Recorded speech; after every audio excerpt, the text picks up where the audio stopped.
So we're talking about some of the things that are exceptions to the Hardy-Weinberg equilibrium that would result in allele frequencies not being the same from generation to generation. And one of those things that was on that list was mutations. So we've talked quite a bit about mutations in this class. We've talked about different types of mutations: missense, nonsense, silent, frame shift, neutral mutations. We've talked about how they're caused, things like UV light, random DNA polymerase errors, spontaneous chemical change, mutagens, and also how they're repaired, so through processes like nucleotide excision repair, base excision repair, and so on. These mutations are ways to introduce new alleles into the gene pool. So these mutations can be detrimental, so they could have a negative effect on the fitness of the organism. They can be neutral, which means they have no effect at all, or they can be advantageous, giving the organism a particular advantage in its environment. But which category this mutation falls in depends on the specific environment. This is really important. When we think about mutations and whether they're good or bad for an organism, that is only able to be determined based upon the environment that the organism is in. Now, we talked about neutral mutations, and we can see how neutral mutations oftentimes can change in the population based on genetic drift. But if mutations are detrimental, so they're bad for the organism, or they're advantageous, so they're good, they can be selected for or they can be selected against.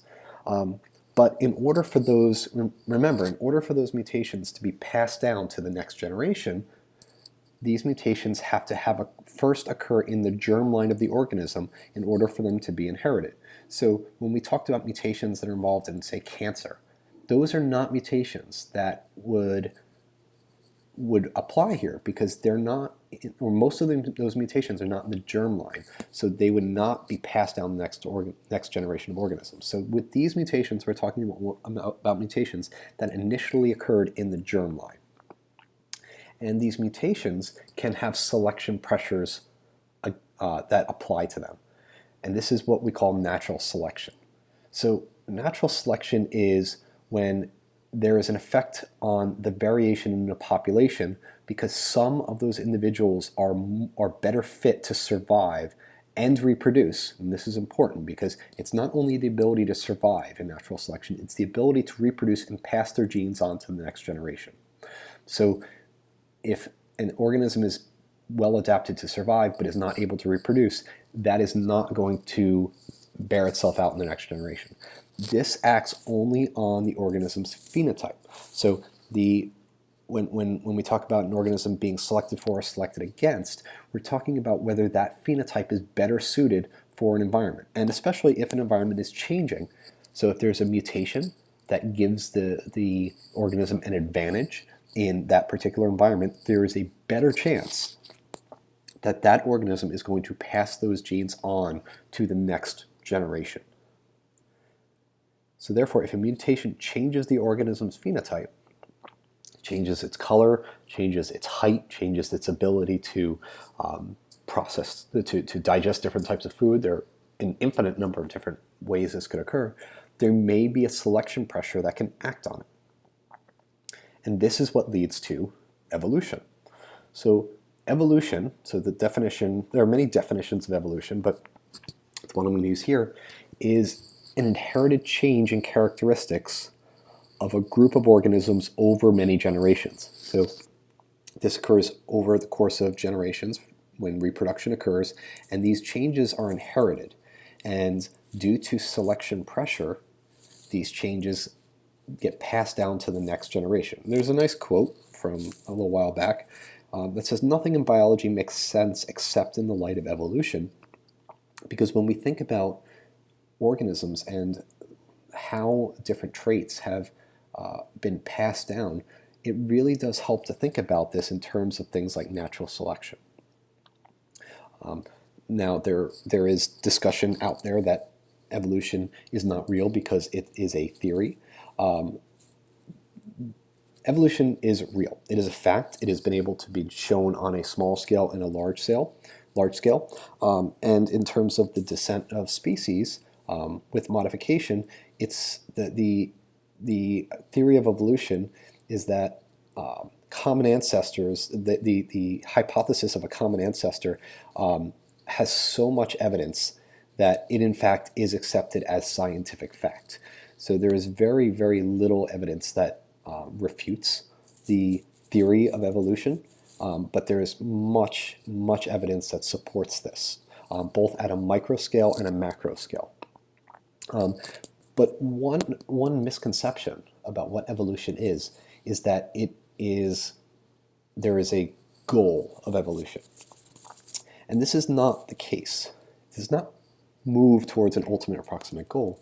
It is a matter of random mutations that are selected upon based upon the environment. So these changes, these mutations that drive evolution are completely random. So a substitution of an A for a T, or a deletion of a nucleotide, or a deletion of a gene, these are changes that are random. What happens is there is selection pressures that result in some of those changes being advantageous for the organism, and there is a higher probability of the organism passing that genetic information to the next generation. And therefore, there are forces that influence how these changes integrate into the population, and these are the forces of natural selection. So when there is a change, if it's a neutral change, then there's not going to be any selection for or against it. But if there's a change that is either detrimental or advantageous, then we can perhaps predict how those changes are going to integrate into the population and how those alleles may become more or less common. And we can break down these selection pressures, these types of selection, into three main categories. The first is directional selection. So this is when natural selection favors one extreme of the population. So this, for example, when the environment changes in a way where the climate gets colder, and there's going to be a selection only for organisms that do better at that side of the spectrum. Another type is disruptive selection.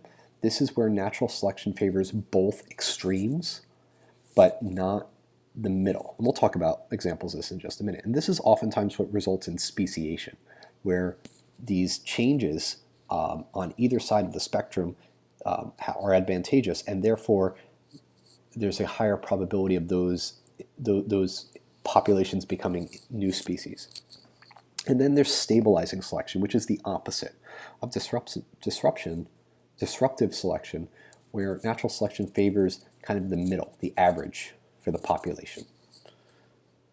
So let's look at disruptive first. So here, this is an example of disruptive selection, where again, you have this kind of range of phenotypes. This is an example of short beak, medium beak, and long beak, and perhaps there's a selection against the middle. So only the birds with the short beak tend to do well, and the birds with the short beak tend to do well, the birds with the long beak tend to do well, but the birds with the middle beak have a disadvantage when it comes to selection. And this could cause a divergence within the species. And this, oftentimes you see if there's two different types of resources in one area, and one phenotype is adapted for one of those resources, and the other phenotype is adapted for another one of the other resource. And sometimes you end up seeing that this group becomes a species, and this group becomes a species. An example of this, and I'm not going to go over this because you've probably heard about this example before, but Darwin's finches is an example of this, where you have this disruptive selection for both sides of the spectrum. Think about this example. It's a selection against the mean. So maybe like squirrels, for example. Tail length.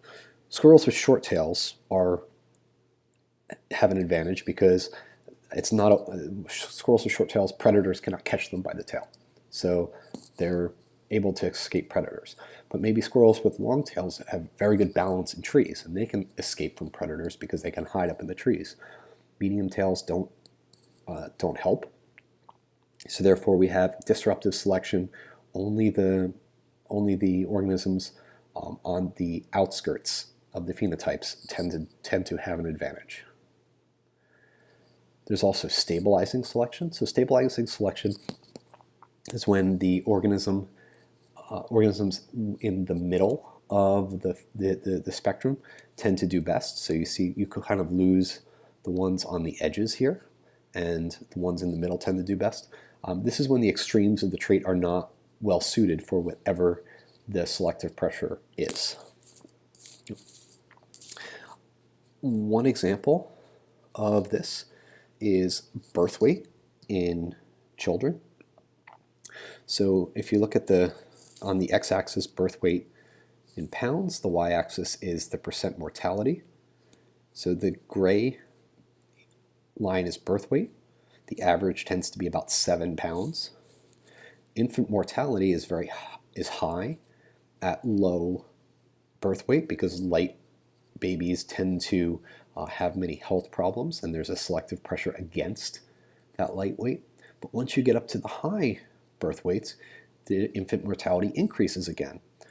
And this has to do with babies who are oversized tend to have issues going through the birth canal, and therefore there's a selective pressure against having children, babies who are very much overweight, because there are complications that can occur with pregnancy. So you're selecting for the babies who are of the middle of the spectrum here. So this is an example of stabilizing selection, selecting for the middle of the phenotype. Another example of this is sickle cell anemia. So, and we can think about this in kind of more of a genotypic way. So people who are homozygous for the sickle cell trait have these sickle blood cells compared to the normal ones down here. And this would be homozygous dominant right here. The sickle cell trait is typically lethal because these red blood cells are misshapen and they can't transport oxygen very well. However, people who are heterozygous for the malaria allele tend to be resistant to malaria, where people who are homozygous dominant, normal, this phenotype down here, tend to be more susceptible to malaria. So therefore, in regions where malaria is common, there is an advantage to be heterozygous. Now, people who are heterozygous do have some issues carrying oxygen. So this is kind of an example of incomplete dominance, where there is a phenotype in the middle. So people who are heterozygous do have some issues with oxygen, carrying oxygen, but not nearly as bad as the homozygous recessive. So in regions where there's malaria, there's an advantage to being heterozygous. In regions where there is not an advantage. So this is an example where mutations can be deleterious or advantageous depending upon what those selected pressures are in the environment.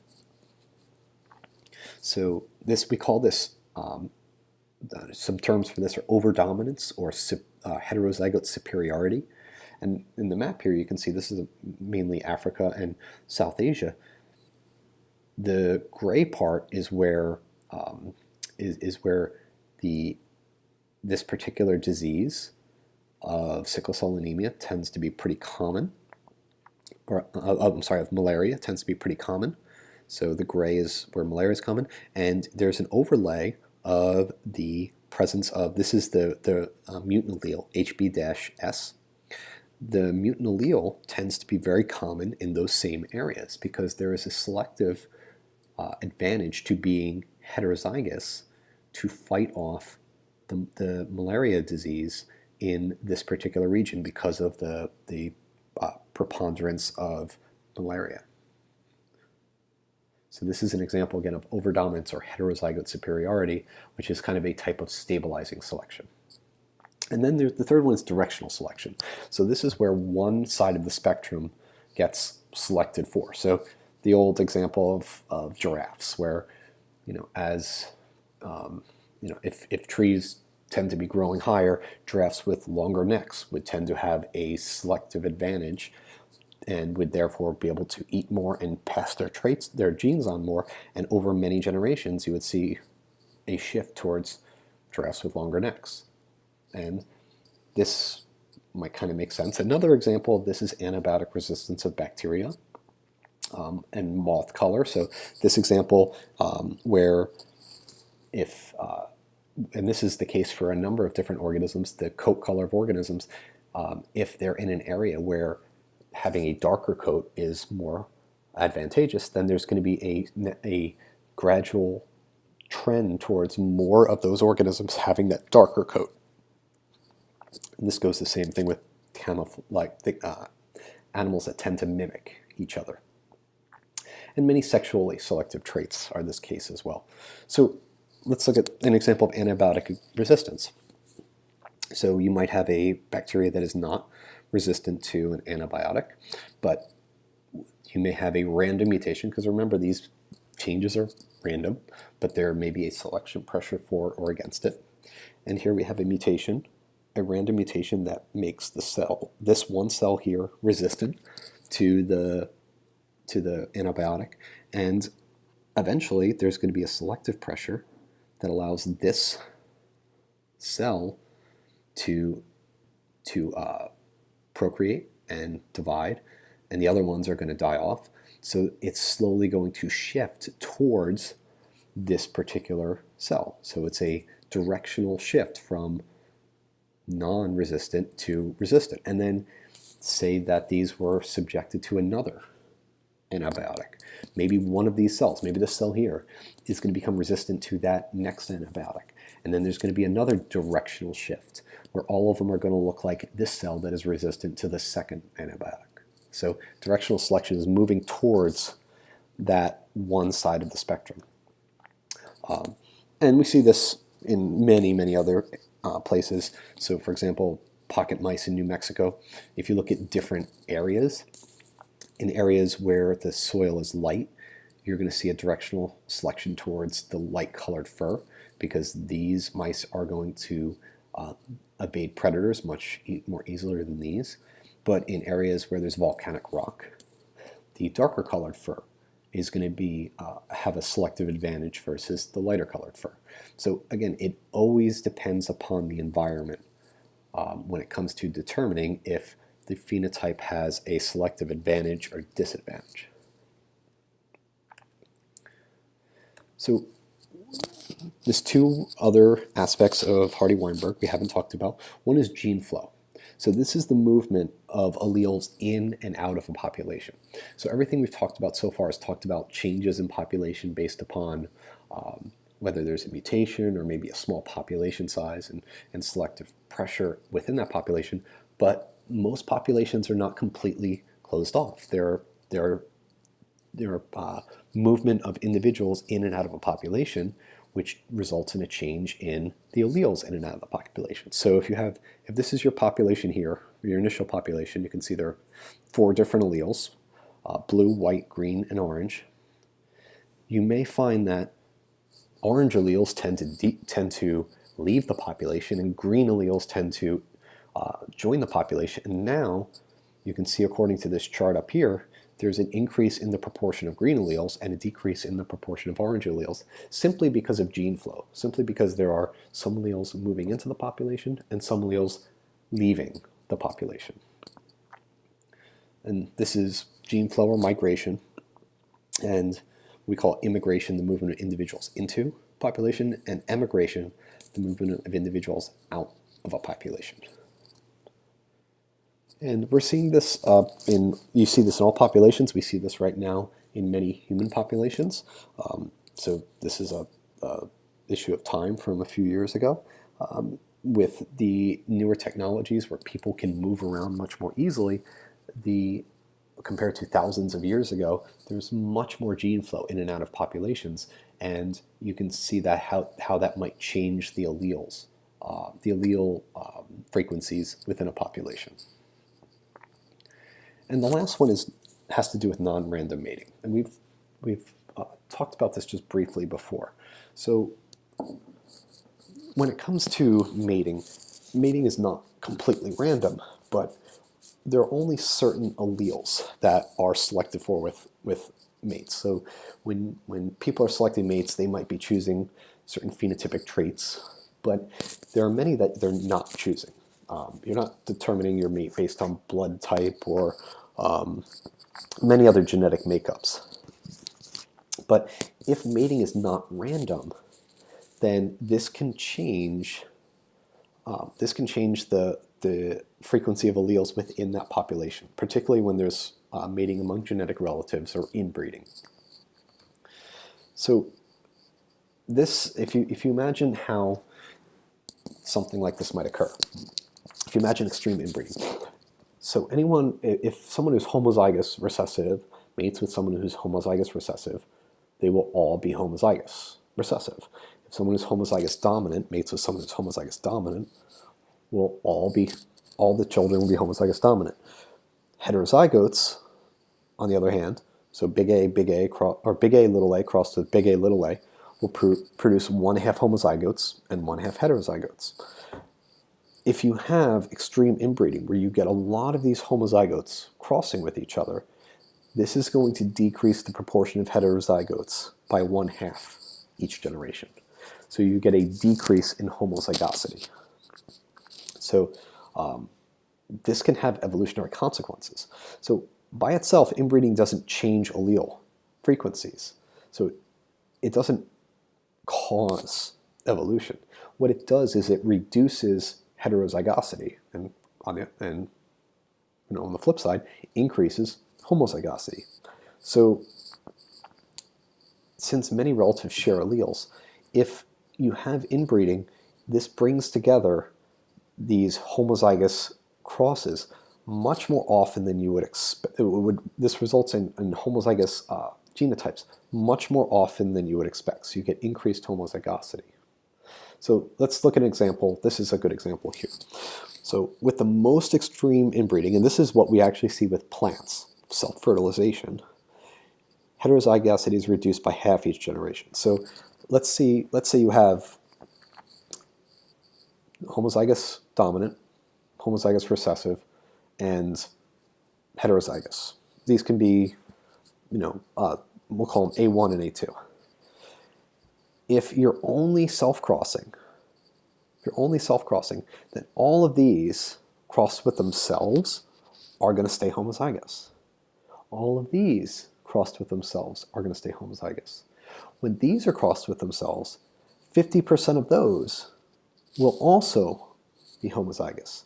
So in fact, only 50% of the heterozygotes will end up being heterozygous, and then you're keeping these A2 crossed with A2 and A1 crossed with A1. You're keeping those as homozygotes. So instead, if these were to breed randomly, you would see much higher levels of heterozygosity in the population, but instead when there is inbreeding, extreme inbreeding, you are increasing the proportion of homozygotes in the population. And this results in a change. This can result in a change of fitness, and we call this inbreeding depression. And this is reduced fitness due to inbreeding because recessive alleles tend to show up much more in inbred populations than in non-inbred populations. So when you lose that heterozygosity, you lose the heterozygote advantage because there's an increased amount of homozygosity and therefore an increased amount of expression of recessive traits. So if you can look at, this is from Italy in the early 1900s, they looked at the percent of offspring mortality early in life, and the more related the parents were, the higher chance that these individuals had for mortality due to increased chance of expressing recessive traits that normally are not very common in the population. So inbreeding can exacerbate the expression of disease, so inbreeding is almost like a type of bottleneck or founder effect. So that's the end of the population genetics. I might have gone through it a little quick, but you can always pause it and go back. And if you have any questions about the material, let me know.